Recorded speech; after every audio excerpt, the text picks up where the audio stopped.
Hello mga Lods, welcome back to my channel. So nandito naman tayo ulit mga Lods para silipin naman natin ang estimated salary ni Indiano Bicolano. So si Indiano Bicolano mga Lods ay isang Kalingap team member. So ibig sabihin isa din siyang charity vlogger. Suportahan din natin ang kanyang channel.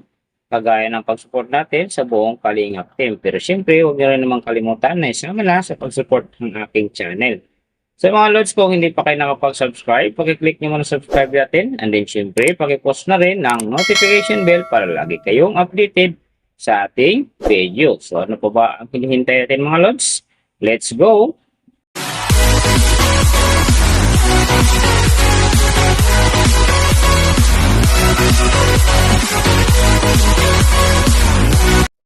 So mga Lods, si Indiano Bicolano ay mayroon ng upload videos na 134 and then mayroon na rin siyang subscriber na 255,000. So may video views naman siya ngayon na 11,592,484. Then yung kanyang country is PH. So yung channel type naman niya mga Lods naka-blank pa. And then yung account niya ginawa ito noong March 15, 2023. So doon naman sa kanyang total grade, nakakuha siya ng letter B. And then sa kanyang social blade rank naman, nasa 415,995. Then sa kanyang subscriber rank naman, nasa 2,066. So doon naman sa kanyang video views rank, nasa 875,486. And then sa kanyang country rank, nasa 788. So doon naman sa kanyang channel type rank, same pa rin mga Lods naka-blank. So nakita na natin yung kanyang ranking, silipin naman natin yung kanyang last 30 days na subscriber. So nakakuha siya dito ng 5K. Ang hindi lang maganda dito mga Lods kasi ang kanyang percentage bumaba ng 37.5% na ang ibig sabihin nun. Mas mababa ang pumapasok ng kanyang subscriber ngayon kung i-compare natin sa nakaraan niyang buwan.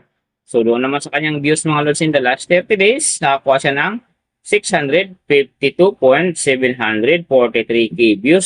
So, hindi rin maganda ang kinalabasan kasi ang kanyang percentage dito ay bumaba din ng 2.8%. So, ibig sabihin, bumaba din ang pasok ng kanyang views. So, alam na this, mga kalingap fanatic yan. So, pansin dyan ang Bicolano, share na natin sa ating mga newsfeed. And then sa ating mga friends para gumanda uli ang pasok ng kanyang subscriber. And then, syempre, yung kanyang views. So, mga Lods, nakita na natin yung kanyang ranking, last 30 days subscriber, and then yung kanyang views. Silipin naman natin yung kanyang daily summary from subscriber, views, and then yung kanyang earning. So sa kanyang subscriber mga Lods, may nakita tayong tatlong araw na umangat ng tig 1K. Simula no March 28, nakakuha siya ng 1K. Nasundan naman ito ng March 31, nakakuha ulit ng 1K. And then yung last na umangat sa kanya yung April 3, nakakuha siya ng 1K. Kaya kanyang subscriber ngayon nasa 255,000. So doon naman tayo sa kanyang views mga Lods, yung magaganda rito. March 30, nakakuha siya ng 81,000. Then pagdating naman nito ng April 2, nakakuha siya ng 42,000. So pagdating naman ng April 6, nakakuha siya ng 33,000. So yan ang medyo magandang views na nakuha niya mga Lods. Pero sinasabi ko hindi yun ganun kaganda kasi nga ang kanyang percentage dyan ay bumaba ng 2.8%. So doon naman sa kanyang earning mga Lods, tingnan natin dito yung April 2. So sa kanyang low estimated, nakakuha siya ng 12 US dollars. And then sa kanyang high estimated naman, nakakuha siya ng 194 US dollars. So ang mga yan naman mga Lods, daily summary lang. Mas maganda pong silipin natin yung naka-round up na from daily, weekly, and monthly para malaman na natin kung magkano na ngayon ang estimated salary ni Indiano Bicolano dito sa YouTube. So, unahin natin yung kanyang daily average. So, sa daily subscriber, nakakuha siya ng 167. And then, sa kanyang views naman, nakakuha siya ng 21,759. So, doon naman sa kanyang daily low estimated ng kanyang earning, nakakuha siya ng 5 US dollars. So, times natin sa 55, mayroon siyang 275. And then sa kanyang daily, high estimated naman ng kanyang earning, nakakuha siya ng 87 US dollars. So times natin sa 55, mayroon siyang 4,785. So yan mga Lods ang kanyang daily average. So pupunta naman tayo sa kanyang weekly average. So sa weekly subscriber, nakakuha siya ng 1.16K. Then sa kanyang views naman, nakakuha siya ng 152 8,313. So, doon naman sa kanyang weekly low estimated ng kanyang earning, nakakuha siya ng 38 US dollars. So, times natin sa 55, mayroon siyang 2,090. And then, sa kanyang weekly high estimated naman ng kanyang earning, nakakuha siya ng 609 US dollars. So, times natin sa 55, mayroon siyang 33,495.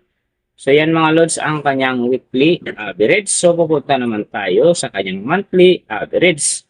So, sa monthly subscriber, nakakuha siya ng 5K. And then, sa kanyang views naman, nakakuha siya ng 652,743. So, doon naman sa kanyang monthly, low estimated na kanyang earning, nakakuha siya ng 163 US dollars.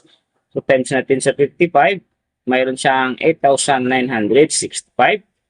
And then, sa kanyang monthly high estimated naman ng kanyang earning, nakakuha siya ng 2,600 US dollars. So, times natin sa 55, mayroon siyang 143,000.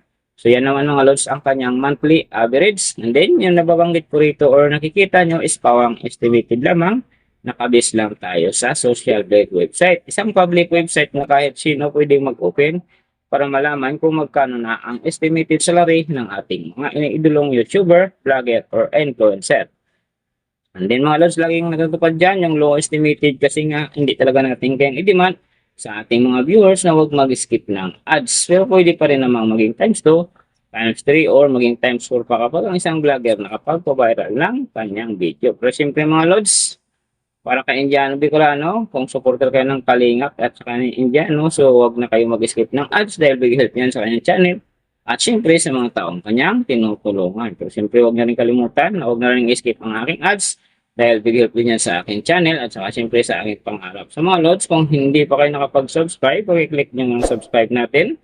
And then siyempre pakipost na rin ng notification bell para lagi kayong updated sa ating video. So mga lods, kung mayroong gusto mapagawa ng video na same nito, para sa inyong mga iniidolong YouTuber, vlogger, or influencer, comment nyo sa baba yung tamang detalye ng kanyang channel para ma-search natin at magawa natin sa next video.